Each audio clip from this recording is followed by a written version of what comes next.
Daily lifestyle की बात करूँ तो मैं पहले 10-11 बजे उठता था। अब 4 बजे, 5 बजे, कभी 3 बजे, कभी साढ़े 3 बजे उठ जाते हैं। सोने का टाइम रात के 2 बजे का था, जो 8-9 बजे का हो गया है। डेली नेटफ्लिक्स और प्राइम वॉच करते थे, जो अब सत्संग और भगवद गीता पढ़ते हैं। तो ये बहुत बड़ा ड्रास्टिक चेंज है। उनका सत्संग सुन के जो लाइफ में गृहस्थ जीवन में स्ट्रगल होती है, बच्चों के साथ स्ट्रगल होती है, उसको कैसे मैनेज करना है। वहाँ पे आपको पता है ऑस्ट्रेलिया में लाइफ बहुत डिफिकल्ट है, सबकी लाइफ डिफिकल्ट है। यूरोप में भी मतलब ओस्लो के अंदर में मंदिर जाने लगा था, वहाँ पे भी मैंने देखा कि बहुत से फॉरेनर्स भी ऐसे हैं जो नॉर्वेजियन हैं, जो यूरोपियन हैं, बट उन्होंने अपना जीवन प्रभु को समर्पित कर दिया। जी। तब फिर महाराज जी को सुन के ऐसा लगा कि हम कितने बदकिस्मत हैं।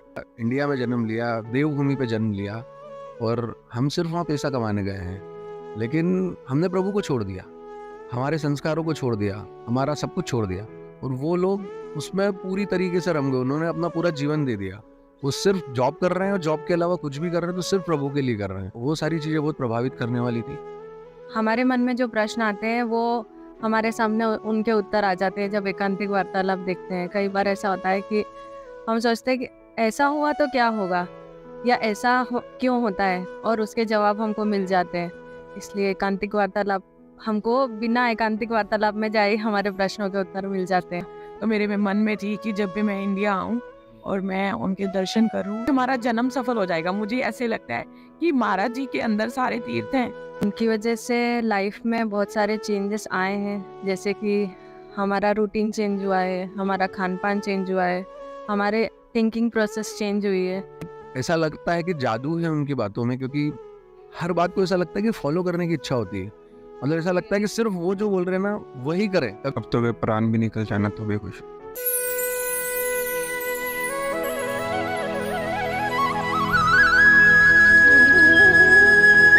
राधे राधे। राधे राधे। कहाँ से आए आप?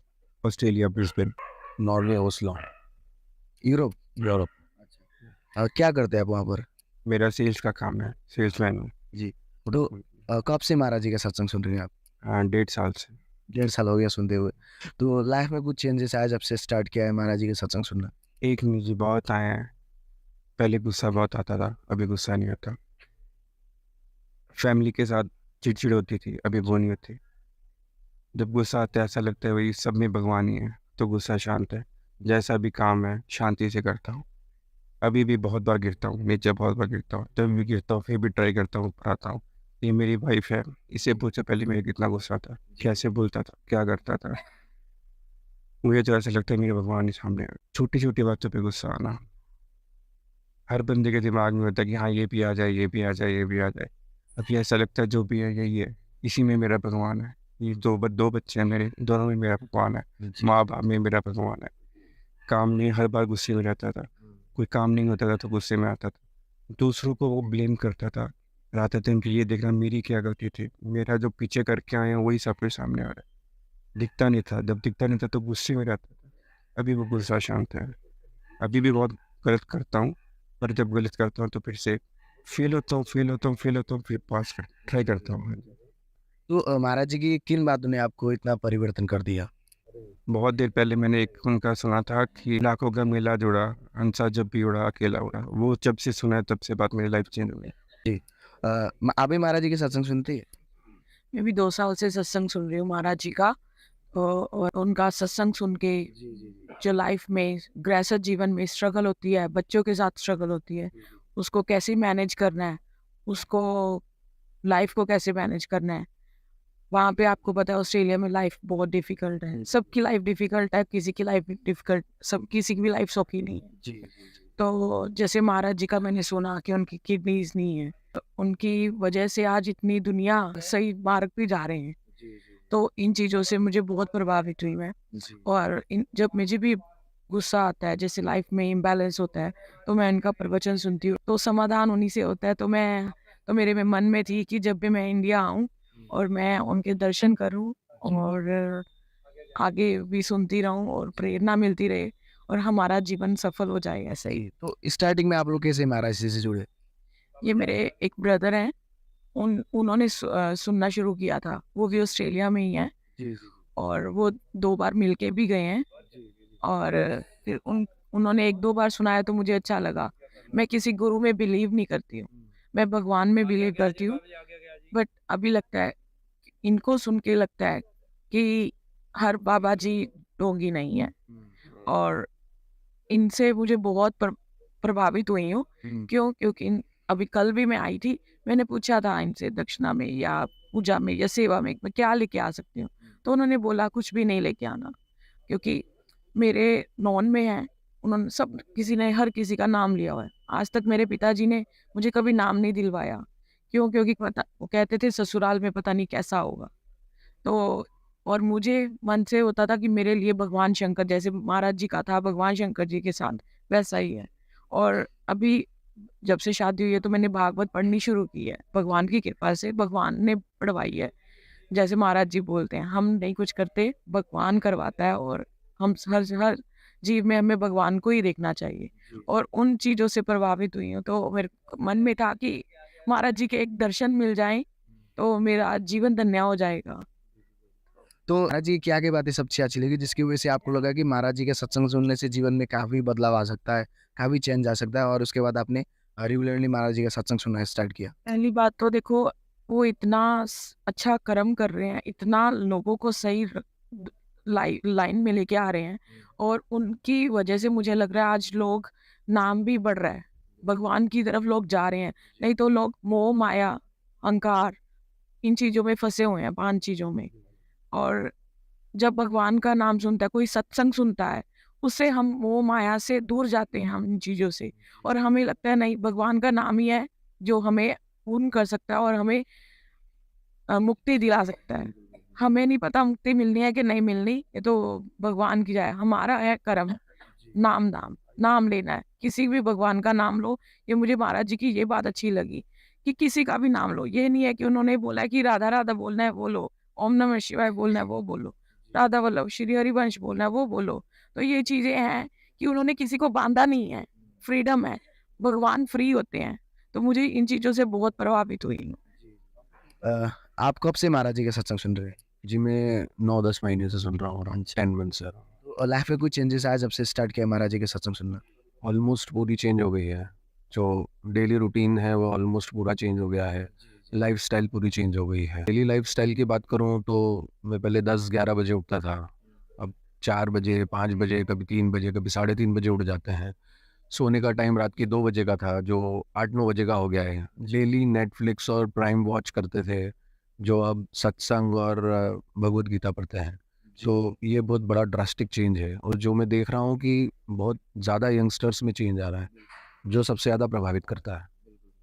तो स्टार्टिंग में महाराज जी के सत्संग कैसे आपको सुनने को मिला? यूट्यूब की कृपा से। अच्छा। स्क्रॉल और करके यूट्यूब की कृपा छोटे-छोटे शॉर्ट्स जो आते थे वो लोग वो देखते थे। कई बार स्क्रॉल अब भी किया, फिर 1-2 बार सुना जी। महाराज जी को, तो लगा कि सुनते हैं और सुनते हैं और सुनते हैं। फिर ऐसा लगा कि अब इन्हीं को सुनते हैं। तो महाराज जी की क्या बातें आपको सबसे प्रिय लगने लगी जिसकी वजह से आपको लगा कि महाराज जी का सत्संग सुनने से जीवन में काफ़ी बदलाव हो सकता है? महाराज जी की सारी बातें प्रिय लगती है। कई बार ऐसा लगता है कि हम लोग जो हमारे मन में जो प्रश्न आते हैं वो हमारे सामने उनके उत्तर आ जाते हैं जब एकांतिक वार्तालाप देखते हैं। कई बार ऐसा होता है कि हम सोचते हैं कि ऐसा हुआ तो क्या होगा, या क्यों होता है, और उसके जवाब हमको मिल जाते हैं। इसलिए एकांतिक वार्तालाप, हमको बिना एकांतिक वार्तालाप में जाए हमारे प्रश्नों के उत्तर मिल जाते हैं। और उनकी वजह से लाइफ में बहुत सारे चेंजेस आए हैं, जैसे कि हमारा रूटीन चेंज हुआ है, हमारा खान पान चेंज हुआ है, हमारे थिंकिंग प्रोसेस चेंज हुई है। पहले हमारा थॉट्स अलग जाते थे, अब अलग जाते हैं। बच्चों का भी परिवर्तन हुआ है, बच्चे भी थोड़े नाम जप करते हैं। जी। हम लोगों का मंदिर में जाना ज़्यादा हो गया है। पहले हम वंस इन अ मंथ जाते थे, अब ट्राई करते हैं कि ज़्यादा से ज़्यादा जा पाए। तो जैसे कि आपने कहा कि आप यूरोप से आए, तो यूरोप जैसे एक सिटी में, एक शहर में रहते हुए भक्ति में इतना प्रभाव कैसे ये सब हुआ आपका? सिर्फ और सिर्फ महाराज जी की कृपा से।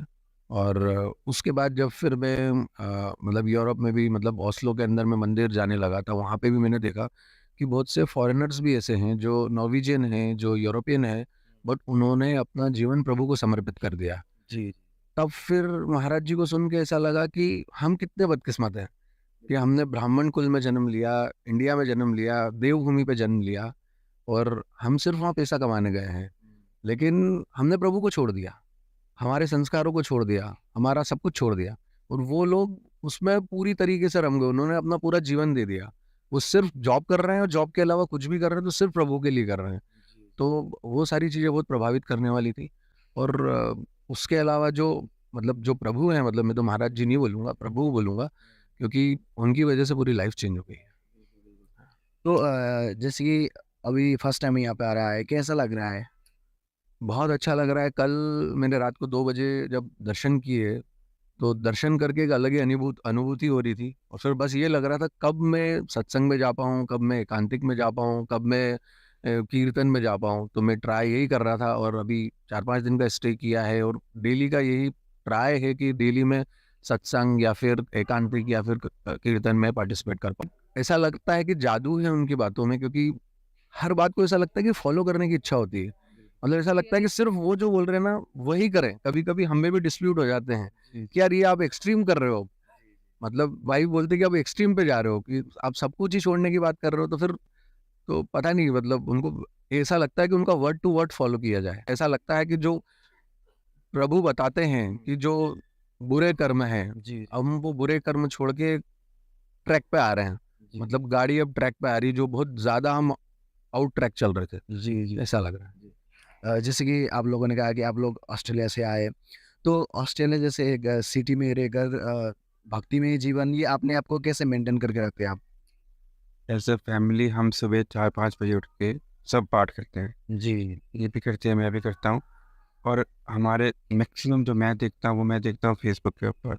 मैंने यूट्यूब तो बहुत कम यूज़ करता हूँ। हमारे घर में कोई बच्चा टीवी बहुत थोड़ा बहुत देखा तो नहीं देखा, जी। पर हम ट्राई करते हैं जितना करते हैं हम घर पे करते हैं। जो हम दिखा पाते हैं बच्चों को घर पे दिखाते हैं। हमारा ऐसे हम ऐसे करते हैं। जैसे कि अभी फर्स्ट टाइम आ रहे हैं आप लोग यहाँ पर महाराज श्री के दर्शन करने, तो स्पेशली वहाँ से ऑस्ट्रेलिया से वृंदावन आने का मकसद आपका महाराज जी से मिलने के लिए या किसी वजह से यहाँ पे आए? मैं एयरपोर्ट पे एक दिन काम कर रहा था, कभी आज तक किसी को नहीं बताया। जी जी। बस ऐसे एक दिन हुआ कि वृंदावन आ गया। शाम को घर आया, बोला मीनाक्षी मैं भी आ रहा हूँ। पहले मैं वाइफ बच्चे और मेरी मदर इन लॉ आ रहे थे, मैंने नहीं आना था। जी एक बार सुना, ऐसा लगा कि जहाँ जो वृंदावन आता है वो जैसे उनकी चिट्ठी आती है तभी आप आते हो। तो ऑल ऑफ अ सडन एक जस्ट रैंडम थॉट आया कि मैंने वृंदावन आना है। उसी दिन शाम को घर पे आया, कोई प्लान नहीं, कोई कुछ नहीं, बोला मैं भी आ रहा हूँ। मम्मी पापा मेरे शाम को आएंगे मिलने के लिए। और बस जैसे एक बार मन में थॉट आया, दूसरा कुछ सेकंड थॉट है यहाँ पे आ गया, अभी आपके सामने खड़ा हूँ। पहली बार मिलना है, पहली बार देखना है। कैसा लग रहा है अभी यहाँ पे यहाँ आके आपको? एक अलग ही जोन है, राइट, एक अलग ही जोन में है। अब यहाँ पे पहुँचते हो, कल आया था यहाँ पे लाइन में, चाहे जितनी मर्जी भीड़ थी, आप अलग जोन में हो, कंफर्ट में हो। ऐसा लग रहा है कोई आपके ऊपर एक हाथ है, पॉजिटिव वाइब्स है। पॉजिटिव वाइब्स, कैसा फील हो रहा है आपको? पॉजिटिव वाइब्स आती हैं। कल जब आई तो एक बहुत स्ट्रेस था हमारे साथ, मेरे साथ मेरे जी, जी। Mother in law father in law भी आए हैं। वो बाहर बैठी थी तो बहुत स्ट्रेस का था। बट मुझे था कि मम्मी पापा वहाँ पे बैठो, मैं जाके पर्ची लेके आती हूँ कि हम सभी उनको मिलना चाहते हैं। तो भगवान की कृपा से उनको भी एक पर्ची मिली है वाइट वाली। जी तो मुझे वो पता नहीं 7 बजे आएंगे। तो मुझे लग रहा है कि हमारा जो आने का मकसद था महाराज जी को मिलके पूरा हो गया।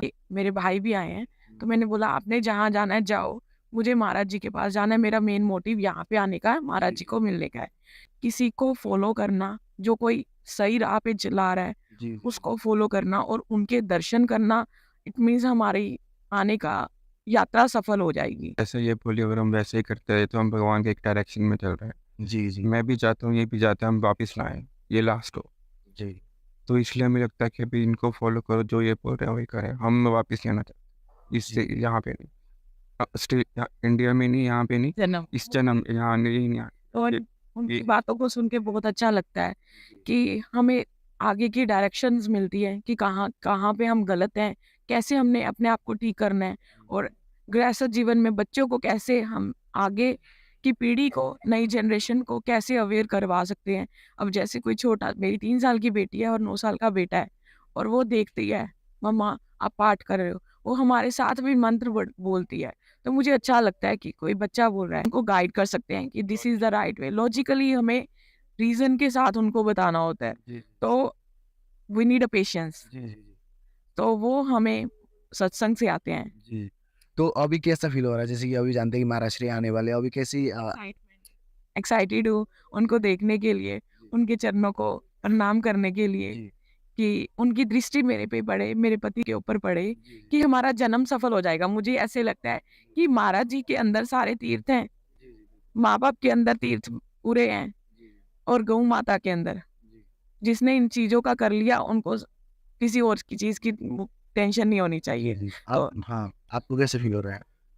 अब तो वे प्राण भी निकल जाना तो भी खुश अभी सिर्फ सत्संग। आप लोगों को कैसा लग रहा है अभी? ऐसा लग रहा है कि कब दर्शन हो? एक डर सा लग रहा है, ऐसा नहीं हो कि महाराज जी निकल जाए और हम बाहर रह जाएं बात करने के चक्कर में। राधे राधे। वो भी डर लग रहा है। राधे राधे राधे।